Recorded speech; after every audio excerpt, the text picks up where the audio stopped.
Сәлем достар, менің каналыма қош келдіңіздер. Бүгін сіздерге ұнтақ жармасы қосылып жасалатын өте оңай дәмді пирогтың рецептімен бөлісетін боламын. Бұл пирог үлкендерге де балаларға да қатты ұнайды. Құрамына қосылып жасалатын заттардың барлығы өте қарапайым, күнделікті өзіміз қолданып жатқан азық-түліктен жасалады. Видеоны қарамас бұрын міндетті түрде каналға тіркеліп қоюды ұмытпаңыздар. Пирогқа қосылатын заттар: ұнтақ жармасы, жұмыртқа, айран, ерітілген сары май, қант, ұн және де қопсытқыш. Видеоның бетінде және де описанияға толық құрамын қалдыратын боламын. Ең алдымен біздің айранымызға ұнтақ жармасын салып, осылай күрекшенің көмегімен жақсылап араластырамыз және де 15-20 минутқа қалдыратын боламыз. Өйткені біздің айран мен ұнтақ жармасы реакцияға түсуі қажет. Енді бөлек ыдыста жұмыртқамызға шым-шым тұзымызды қосамыз және де қантымызды салып, венчиктің көмегімен жақсылап біріккенге дейін араластыратын боламыз.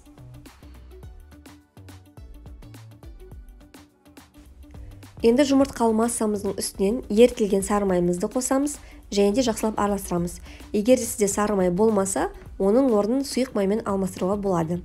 Енді жаңағы біздің дайындап қойған айран мен ұнтақ жармасының үстінен біздің жұмыртқалы массамызды қосып, осылай күрекшенің көмегімен астынан үстіне қарай жақсылап біріккенге дейін, біркелкі масса болғанға дейін араластыратын боламыз.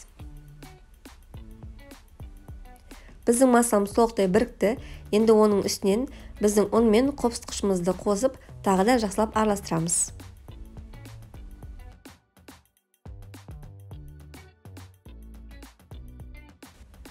Біздің қамырымыз дайын. Ол осындай консистенцияда болып шығуы қажет. Өте сұйық та емес, немесе қою да емес. Енді оны қазір формамызға салатын боламыз. Противеніміздің үстінен міндетті түрде пергамент қағазын төсейміз және де формамызға қамырымызды құямыз. Менің формамның диаметрі 26 см. Бұл пирогты 24 см формаға да жасауға болады. Ол кезде сіздің пирогыңыз пышный болып көтерілетін болады. Енді біздің қамырымызды жақсылап бір тегіс етіп жайып шығамыз және де біздің пирогымызды қызып тұрған пеште 180 градуста 40 минут шамасында беті қызарғанға дейін пісіріп аламыз. Біздің пирогымыз дайын. Беті осындай кішкене сарғыштау болып шығуы қажет. Енді оны бірден формасынан босатпаймыз. Кішкене 15-20 минуттан кейін формасынан босататын боламыз. Пирогымызды осылай противенің үстінде немесе решетканың үстінде толықтай суытып аламыз. Суығаннан кейін барып әсемдейтін боламыз.